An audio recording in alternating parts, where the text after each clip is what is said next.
Bapak Khairul pretzel tahu Pak? Nah, yang seperti itu bahannya sudah menggunakan pewarna E147. Ada yang sudah familiar dengan itu? Kalau Bapak Ibu sekalian melihat beberapa bahan di supermarket besar, nah E147 itu merupakan turunan dari lecithin, dan lecithinnya terbuat dari babi. Tidak satu dua orang yang memahami tersebut. Jadi kalau konsumen yang tidak jeli atau yang memang belum familiar dengan hal-hal tersebut pasti tidak akan tahu. Nah, sertifikasi halal di Indonesia sedang digencar dilakukan juga untuk perlindungan konsumen. Seperti tadi yang disampaikan oleh Bapak Kadin terkait tentang perlindungan konsumen. Bisa next Pak. Baik, sebelum kita jauh, mari kita memahami konsep halal dan haram terlebih dahulu. Mohon maaf kalau di sini ada yang tanpa mengurangi rasa hormat, mungkin ada yang non muslim.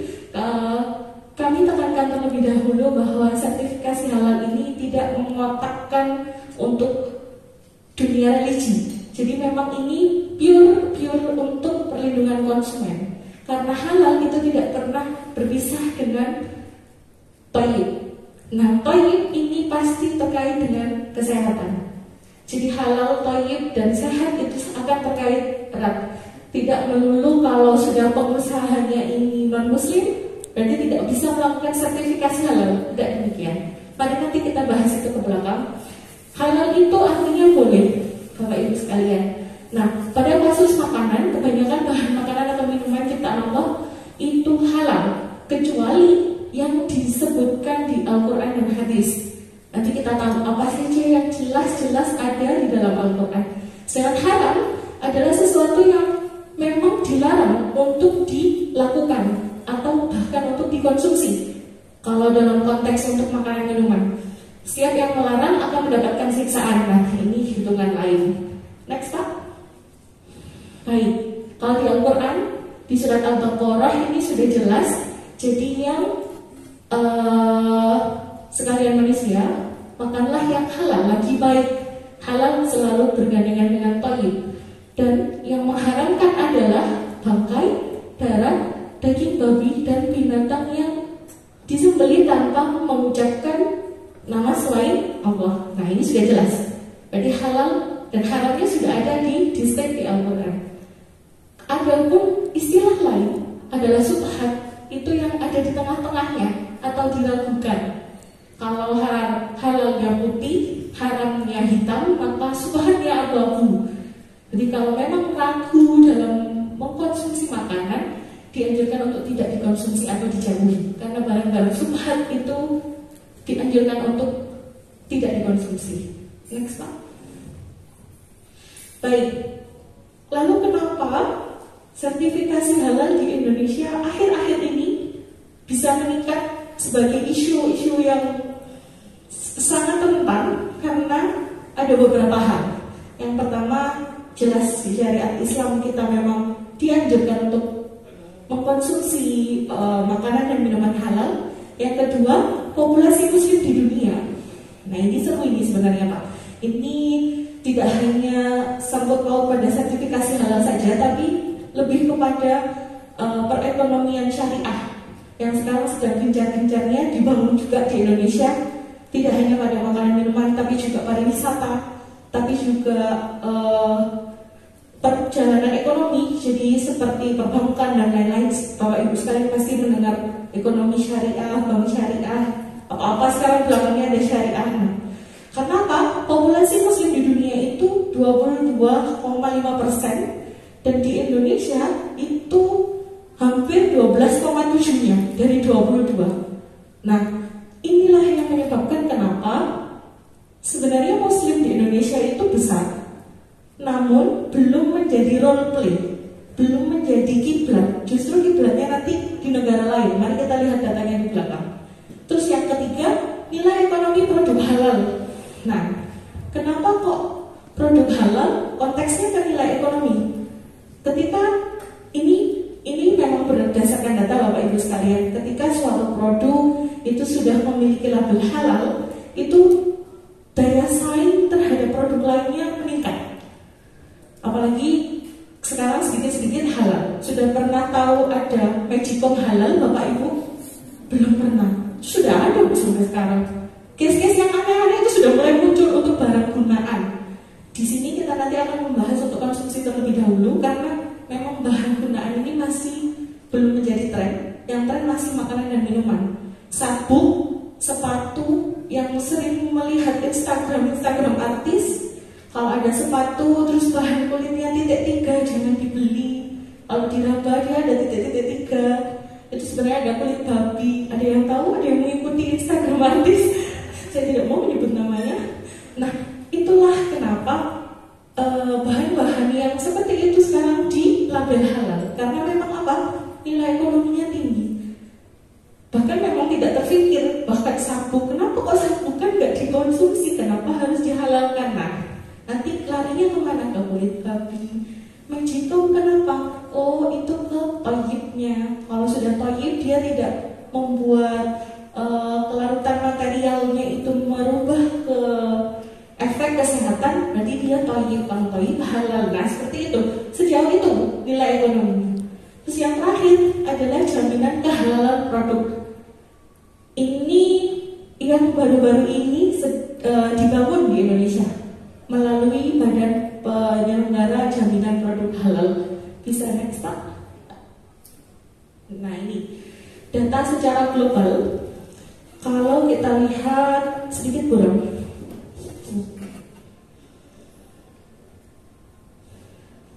Oke, kalau dilihat dari ekonomi global, indikator skornya itu Indonesia masih di bawah Uni Emirat Arab, Bahrain, Saudi Arabia, baru Indonesia. Tapi yang menarik adalah ketika kita lihat di top 10 halal food nih, tidak ada nama Indonesia, Bapak Ibu sekalian. Sayang sekali. Kalau untuk keuangan kita ranking 5 nih. Terus kalau untuk friendly traveling kita nomor 4. Kalau fashion kita nomor 3. Media recreation kita nggak ada. Farmako dan kosmetika kita belum masuk di 10 besar. Yang sangat disayangkan sebenarnya adalah food, halal foodnya. Justru IKM seperti jenengan-jenengan ini yang memang notabene pada saat pandemi justru jadi roda utama. Karena kalau yang besar-besar pasti tutup, saya yakin pasti off production. Tapi saya dari cerita-cerita IKM yang sudah kami pernah sertifikasi, itu bahkan IKM itu justru tidak mengalami off production meskipun memang terjadi penurunan produksi. Inilah tujuannya kita sekarang, Bapak Ibu sekalian. Kita ingin memasukkan jenengan-jenengan di dalam alurnya ini, biar Indonesia itu bisa masuk ke halal food controlling di dunia. Untuk saat ini yang paling tertinggi Uni Emirat Arab, terus kemudian Malaysia, yang aneh lagi nih Brazil, Australia, Sudan. Nah, ini yang kan mayoritas Muslim. Berarti nanti mungkin tahun depan Bapak dan Ibu sekalian akan mendongkrak Indonesia untuk masuk di 10 besar. Kita yakin ya Bu ya? Nanti jangan lupa mencari informasi untuk sertifikasi halal ya Bu. Jangan ketinggalan info dari dinas ya maksudnya. Bisa next Pak? Nah, Indonesia untuk saat ini di industri halal global itu memang big market, besar sekali. Namun bukan sebagai playernya. Jadi kita justru nomor satunya adalah sebagai konsumtif. Kita bisa lihat di sini untuk yang makanan kita ranking 1 konsumsinya, tapi kita tidak menjualnya. Data kalau dilihat dari 2015 itu kita di ranking 10, terus turun, sempat naik lagi 10. Nah, ini memang menjadi PR bersama dan tujuan bersama pemerintah, Bapak Ibu sekalian. Dan memang concernnya untuk saat ini masih di makanan dan minuman, konsumsi. Kalau untuk yang farmasi, terus kemudian rekreasi itu masih belum belum sebesar effortnya untuk di food dan feed. Next Pak. Baik, urgensi kebutuhan jaminan halal dari semua tadi yang Dahlia sampaikan, yang pertama adalah memberikan kepastian hukum terhadap ketersediaan produk halal. Jelas. Terus kemudian memberikan kenyamanan, keamanan, dan perlindungan terhadap produk. Ini tadi yang berkaitan dengan juga yang disampaikan Pak Khairil.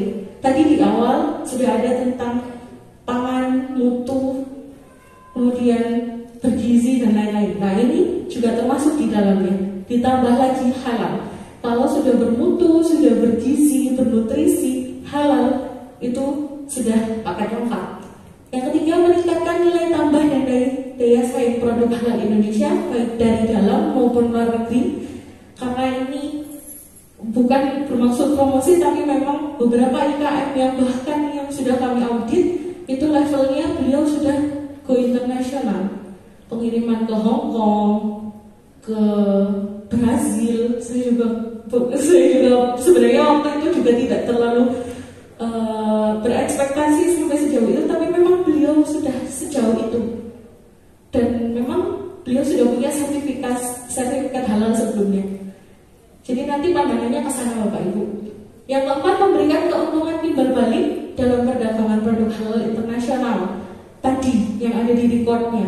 Jadi kita produk Bapak dan Ibu sekalian nanti ketika sudah sertifikasi halal diharapkan juga bisa masuk ke yang tadi yang ada di 10 besar.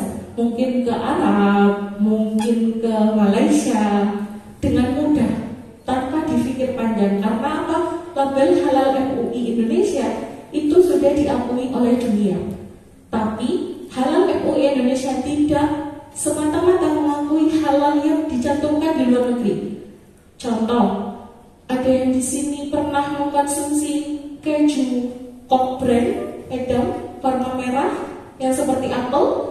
Nah, itu sudah mengantongi sertifikasi halal dari pihak Netherlands, dari Belanda. Namun ketika masuk Indonesia tidak semata-mata diterima oleh MUI. Karena apa? MUI Indonesia itu punya standar. Negara-negara mana saja yang syariahnya itu dianggap setara dengan kita. Sedetil itu MUI Indonesia, Bapak Ibu sekalian. Jadi memang tidak menutup kemungkinan adanya sertifikasi halal internasional ini memang membuka gerbang perdagangan khususnya untuk produk-produk yang sudah dihalalkan. Yang terakhir adalah menemukan kerjasama internasional perdagangan produk halal. Nah ini sebenarnya saling berkaitan antara satu sama lain. Bisa next Pak? Sampai sini ada yang ingin ditanyakan Bapak Ibu? Jelas belum? Next Pak? Baik, secara sejarah ada yang tahu Bapak Ibu mengapa kita tiba-tiba di Indonesia ini banyak sekali tiba-tiba konsen tentang sertifikat halal produk. Oh ini halal, ini belum halal. Jadi pada tahun 1988 Bapak Tri Susanto, beliau ini dosen dari Universitas, salah satu dosen di Universitas Brawijaya Malang, itu melakukan pengujian secara acak waktu itu. Beliau sebenarnya melakukan penelitian kecil. Ternyata pada saat penelitian itu ditemukan 34 jenis makanan minuman yang beredar di Indonesia mengandung barang haram. Unsurnya unsur gelatin, dan produk yang ditemukan antara lain di shortening. Shortening ini salah satu turunan minyak. Bapak Ibu sekalian yang berkutat di dunia penggorengan mungkin seperti tempe, ayam crispy, terus kemudian french fries seperti itu menggunakan bahan tersebut agar crispy produknya. Terus kemudian ada lard. Lard ini yang sangat luar biasa, dia benar-benar bisa mengibuli semuanya. Terus kemudian yang ditemukan lagi ada di susu formula. Nah pada saat tahun itu ketika ini dipublikasi, ternyata hampir seluruh produsen pangan di Indonesia itu mengalami penurunan 20-40% dari proses produksi yang biasa dijalankan. Nah karena hal inilah kemudian MUI beserta jajaran majelisnya itu mengumandangkan beneran merang istilahnya. Starting pointnya itu di sini. Mulai concern adanya sertifikasi halal, merumuskan undang-undangnya hingga saat ini direalisasikan. Memang butuh waktu yang cukup lama Bapak Ibu. Ini timeline-nya, historically-nya. Jadi undang-undang jelas menjamin bahwa setiap penduduk itu berhak memeluk agama, terus kemudian menjamin setiap pemeluk agamanya itu beribadah, terus kemudian dan mendapatkan perlindungan. Selanjutnya adalah produk yang beredar, sayangnya belum terjamin kehalalannya. Karena tidak heran, tulisan halal di sebuah produk itu sebenarnya hanya klaim dari produsen. Bapak Ibu sekalian di sini bisa nggak membedakan antara mana halal yang memang dia halal keluar dari MUI dan halal yang memang dicantumkan saja di produknya? Ada yang tahu? Atau belum bisa membedakan sampai saat ini? Pokoknya ada tulisan Arab halal aja sudah halal begitu. Gitu ya Pak, ya Bu ya. Ya memang seperti itu. Jadi belum standar tersebut belum tersampaikan 100% kepada masyarakat. Terus kemudian akhirnya dibentuklah suatu pengaturan kehalalan produk itu lewat undang-undang. Yang pertama disahkan lewat Undang-Undang Jaminan Produk Halal Nomor 33 tahun 2014. Terus kemudian untuk penyelenggaraannya secara teknisnya dikeluarkan pada PMA nomor 26 tahun 2019, dan yang paling terakhir itu Kementerian mengeluarkan list untuk jenis-jenis produk apa saja yang sudah wajib bersertifikat halal. Nah ini untuk yang produk wajib halal antara lain makanan, minuman, obat, kosmetik, produk kimia, produk biologi, produk rekayasa genetika atau GMO, dan barang gunaan. Kalau jasa yang harus disertifikasi penyembelihan, pengolahan, penyimpanan, pengemasan, pendistribusian, penjualan, dan penyajian. Jadi jangan kaget Bapak Ibu sekalian, meskipun di IKN-nya adalah level penyembelih ayam, itu juga wajib melakukan sertifikasi halal melalui apa? Juleha, juru sembelih halal. Dan itu memang ada ujiannya Bapak Ibu sekalian. Jadi tidak hanya yang diajarin saja, tapi dia ada kompetensinya. Terus kemudian di KMA itu sudah dijelaskan rinci mengenai jenis produknya, yaitu ada 48 jenis produk, mulai dari turunan produksi karbohidrat, kemudian yang berbahan dasar buah, itu ada kelompoknya sendiri-sendiri. Jenis produknya ada sekitar 1000, Pak maaf next, belum Pak, 2194. Jadi Bapak dan Ibu sekalian bisa akses di mana ketika Bapak ingin tahu di mana sih titik produknya Bapak dan Ibu sekalian, itu bisa diakses, dicari di KMA nomor 464 2020. Next.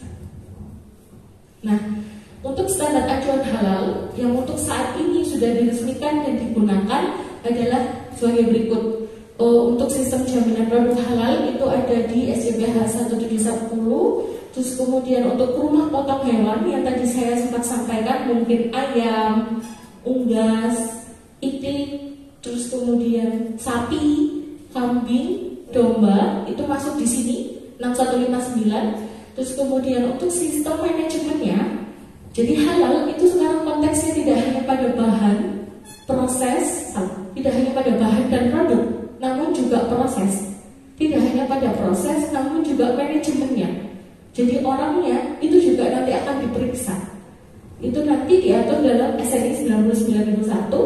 Terus kemudian khusus untuk unggas sudah terbit lagi yang paling terbaru di SNI 99.002. Dan untuk ruminansia seperti sapi, kerbau, terus kemudian rusa, itu ada di 99.003. Untuk tahapannya, untuk realisasi di Indonesia untuk saat ini, nomor 1 memang makanan dan minuman beserta kemasannya termasuk jasa yang terkait itu ditarget sampai 17 Oktober 2024. Seluruh produk pangan yang beredar di Indonesia wajib halal. Itu ada di undang-undang. Jadi ketika nanti di 2024 ada yang beredar tapi tanpa label halal, maka ada konsekuensinya. Untuk selanjutnya baru untuk ke arah obat, farmasi, kosmetika, barang gunaan. Nah, sampai ke bawah. Jadi memang targetnya masih panjang Ibu.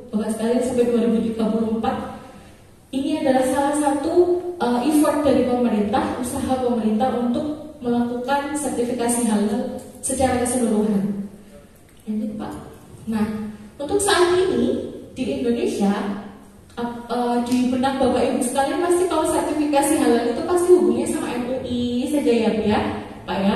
Nah, namun untuk saat ini setelah ada undang-undang terbaru, lembaga yang terkait untuk melakukan sertifikasi halal itu sudah berbagai macam Bapak Ibu sekalian. Di sini Bapak Ibu sekalian bisa lihat segitiga, dan itu adalah lembaga yang bertanggung jawab. Ditambah satu, itu adalah Badan Penyelenggara Jaminan Produk Halal. BPJPH inilah yang mengatur keseluruhan roda proses dari sertifikasi halal. BPJPH ini dibentuk pemerintah untuk mengkoordinasi keseluruhan, baik itu dengan MUI ke atas, terus kemudian dengan LPH, lembaga pemeriksa halal seperti kami, Sukovindo, terus kemudian ke kementerian atau lembaga seperti dinas. Jadi memang BPJPH ini adalah pengendalinya. Namun tugasnya nanti akan saling berbagi Bapak Ibu sekalian. BPJPH dengan BPJPH dengan lembaga seperti kedinasan ini akan langsung yang akan turun ke lapangan bertemu dengan ibu. Bapak Ibu sekalian sudah pernah main ke Satgas Halal Malang? Belum? Nah, itu adalah salah satu contohnya. Beliau adalah kepanjangan tangannya dari BPJPH dan Kementerian Agama. Itu kalau BPJPH dengan kementerian. Namun kalau BPJPH dengan LPH seperti kami, itu hubungannya adalah memeriksa, memastikan bahwa proses yang terjadi di produksi Bapak Ibu sekalian di rumah itu berjalan sesuai dengan yang Ibu tulis, yang Ibu Bapak laporkan ke kami. Itu konteksnya kalau BPJPH dengan LPH. Tapi BPJPH dengan MUI berbeda lagi. BPJPH dan MUI ini bekerja sama untuk melakukan sidang fatwa, untuk bekerja sama melakukan perumusan apakah layak dikatakan halal atau tidak. Jadi semua lembaga di sini adalah saling terkait, tidak hanya satu lembaga saja dalam keseluruhan dari proses sertifikasi halal. Next. Nah, untuk alurnya Bapak Ibu sekalian, kita mulai dari sini, pelaku usaha. Bapak Ibu sekalian ada di sini, posisi ini. Nah, apa yang akan dilakukan pertama kali ketika Bapak Ibu sekalian ingin melakukan sertifikasi halal? Pelaku usaha ke BPJPH. BPJPH ini lewat mana? Lewat PTSP Halal. Jadi Bapak dan Ibu sekalian mendaftar terlebih dahulu di akunnya BPJPH, membuat email, membuat akun di